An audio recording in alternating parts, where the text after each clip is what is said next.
আজ 1 August world medical representative day.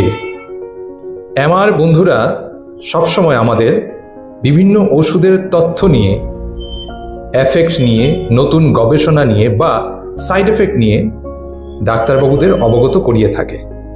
এটা তাদের পেশা, এটা তাদের কাজ।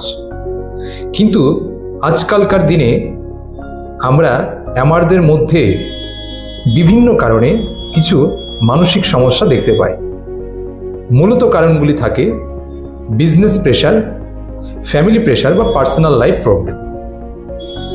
বিজনেস প্রেশার হ্যান্ডেল করতে গিয়ে যে ক্রিটিক্যাল অ্যাডভাইসগুলি আমরা দিয়ে থাকি তা হলো অথরিটি বা সিনিয়র বা বসের সাথে কমিউনিকেশন ক্লিয়ার রাখা, প্লাস নিজের স্কিলগুলি, মেইনলি কমিউনিকেশনের স্কিলগুলিকে আপডেটেড করা, প্রফেশনালিজম মেনটেন করা।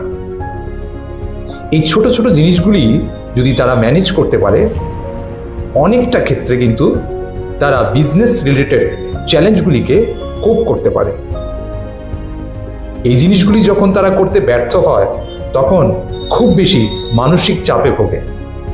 আমি আশা রাখব আজকের এই সুন্দর দিনে আমার ভাই বোনরা তারা এই ছোট ছোট জিনিসগুলি খেয়াল রাখবে এবং নিজেকে আরও বেশি ডেভেলপ করে তুলবে। ধন্যবাদ।